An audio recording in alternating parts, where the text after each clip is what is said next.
కేసీఆర్ ఏమీ మారలేదు. ఏడాదిన్నర తర్వాత పార్టీ రజతోత్సవ మీటింగ్ పేరుతో వరంగల్‌లో జరిగిన భారీ బహిరంగ సభ సాక్షిగా మళ్ళీ తను మారని మనిషి నిరూపించుకున్నాడు కేసీఆర్. సేమ్ కేటీఆర్ లాగే ఆయన మాటలు. కాకపోతే కొంత పరోక్షంగా హుందాతనంగా ఉండే ప్రయత్నం చేసిండు తప్ప ప్రభుత్వం పడిపోతుందని అన్న ఎంపీని సమర్థించాడు. మేము పడగొట్టమంటూనే ప్రజలే పడగొడతారని చెప్తూనే చాలా విషయాల్లో ఆరోపణలు, బెదిరింపులు సేమ్ కేసీఆర్ లాగే, అంటే పండిత పుత్ర పరమశుంఠ అనే వార్తలాగా మనం గతంలో రాసుకున్నాం. 70,000 పుస్తకాలు చదివిన కేసీఆర్ కడుపులో పుట్టిన కవిత, కేటీఆర్ ఇద్దరు కూడా మేము రౌడీ బ్యాచ్, పింక్ బుక్కులు రాసుకుంటాం, డైరీలో మీ పేర్లు రాస్తాం, జాగ్రత్త అని వేదికల మీద హెచ్చరించిన దాఖలాలు చూసి జనం విస్తుపోయారు.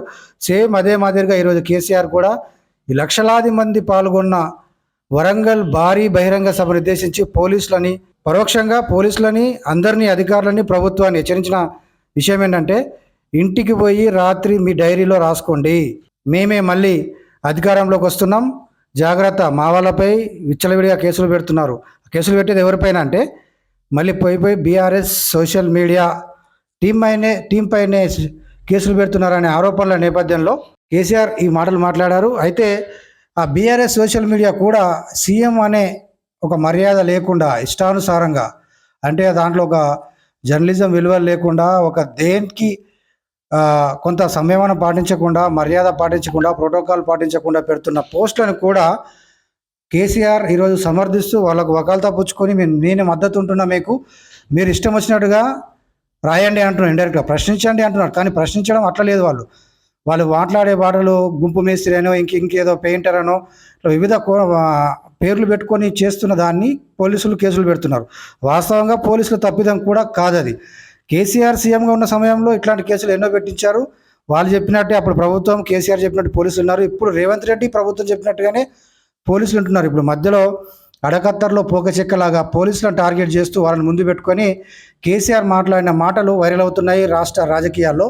రాసుకోరా సంభా, వచ్చేది మేమే, మా వైపే జనాలు అనే రేంజ్లో ఆయన అల్టిమేటం జారీ చేస్తూ బహిరంగ సభ వేదికగా మాట్లాడిన తీరు బీఆర్ఎస్ శ్రేణులకు ఉత్సాహాన్ని కలిగించాయి. కానీ దాన్ని ఎవరైతే గమనిస్తూ ఉన్నారో, కేసీఆర్ సంయమనంగా ఉంటారు, ఒక సబ్జెక్ట్ వైజ్గా మాట్లాడతారు, ఓపికతోనే ఆయన మాట్లాడిన తీరు బాగుంటుంది అని అనుకున్న వాళ్ళకి ఇది ఒక నిరాశనే. అంటే మేధావి వర్గానికి నచ్చలేదు. పోలీసులు కూడా అంటున్నారు, మీరు చదువుకోలేదా, విజ్ఞానం లేదా, మీకు తెలుస్తలేదా ఏం జరుగుతుందో అని అంటున్నారు. కానీ గతంలో జరిగిన ప్రభుత్వాలు ఆదేశించిన వాటిని ఎట్లాగే అమలు చేస్తున్నారో పోలీసులు ఇప్పుడు చేస్తుంది కూడా అదే. అయితే ఇక్కడ హైదరాబాద్ యూనివర్సిటీ భూముల గురించి కూడా టాపిక్ వచ్చింది. అందరూ ఆసక్తి ఎదురు చూశారు ఏమంటారని.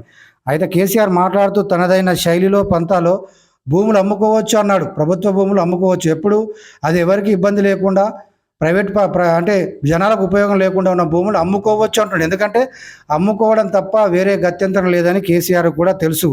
వీళ్ళు ప్రవేశపెట్టిన ఉచిత పథకాలు, ఉచిత హామీలు ప్రజలకు అవసరం లేకుండా నేను అడిగారా, ఎవరైనా ఆందోళన చేశారా, రైతు బంధు ఇవ్వమని, కంటి వెలుగు ఇవ్వమని, ఇంకా అది ఇవ్వమని, ఇది ఇవ్వమని, దళిత బంధు ఇవ్వమని నేనే పెట్టినా అంటే ఎవరు అడగందే, ఎవరికి అవసరం లేదే కీర్తి ఖండితి కోసం రాష్ట్ర బడ్జెట్ని కూడా అంచనా వేసుకోకుండా ఇబ్బడి ముబ్బడిగా ఉచిత పథకాలు బీఆర్ఎస్ నామకరణం చేసి కేంద్ర రాజకీయాల్లో చక్రం తిప్పుదామనే యావతో చేసిన ఈ ఆర్థిక సంక్షోభం కాస్త భూములు అమ్ముకునే పరిస్థితికే దారితీసింది. కేసీఆర్ హయాంలో కూడా అమ్ముకున్నాడు.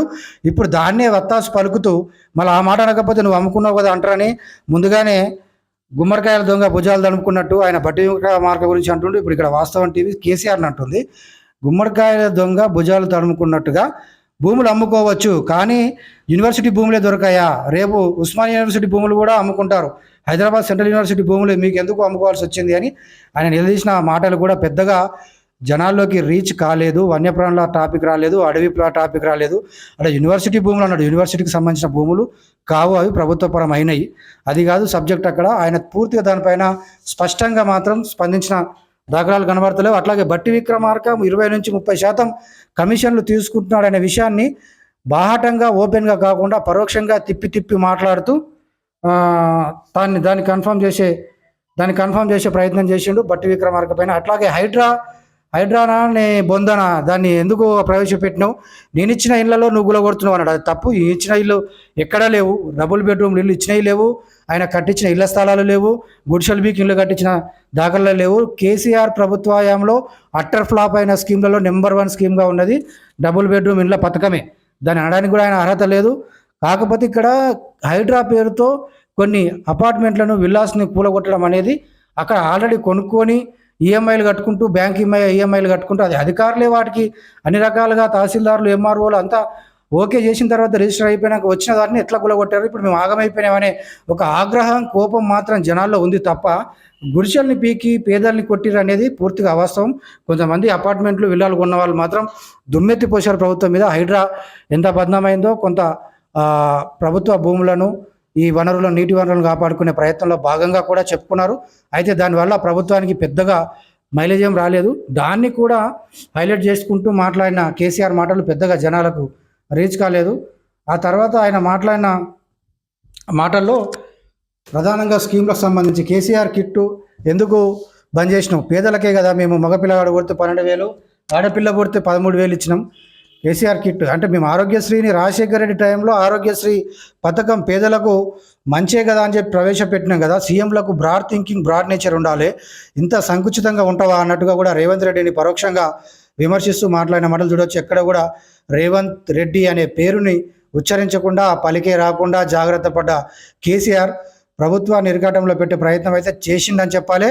అసెంబ్లీకి ఈ కాయగొరుకుడు మాటలకే నన్ను రమ్మన్నది. మా పిల్లలు వేసిన ప్రశ్నలకే నీకు సమాధానం దొరకలేదు, నేను వచ్చి ఏం చేయాలా, నేను నా ప్రశ్నలకు మీరెడ తట్టుకుంటారనే విధంగా రేవంత్ రెడ్డి ఏదైతే ఎక్కడ వేదికల మీద పోయినా అసెంబ్లీకి రావడం లేదు అన్న మాటలని దాని మీద కూడా స్పందించాడు. అట్లాగే ఇకపై నేను యాక్టివ్ పాలిటిక్స్లో ఉంటాను, ఇక ముందుకు పోతాను, జనాలు ఇబ్బంది పడుతూ ఉన్నారు, నాకు దుఃఖమవుతుంది, బాధ అవుతుంది. నేను తెచ్చుకున్న తెలంగాణ, అన్ని రంగాల్లో అభివృద్ధి చేసుకున్న తెలంగాణ ఇంత దివాలా తీసిపోయి ఈరోజు భూములు కొనే పరిస్థితుల్లో ఎవరు లేరు, జనమంతా అల్లకల్లోలంగా ఉన్నారు, ఇట్లాంటి తెలంగాణ వస్తుందని నేను అనుకోవడం లేదు అని ఆయన గద్గద స్వరంతో మాట్లాడిన తీరు కూడా కొంత సానుభూతిని అయితే గెయిన్ చేసిందని చెప్పొచ్చు. జనాల్లో ఒక రకమైన సింపతి వచ్చింది. తర్వాత బీఆర్ఎస్ శ్రేణులో మాత్రం కొత్త ఉత్సాహాన్ని రేకెత్తించింది ఈ సభ అని చెప్పుకోవచ్చు.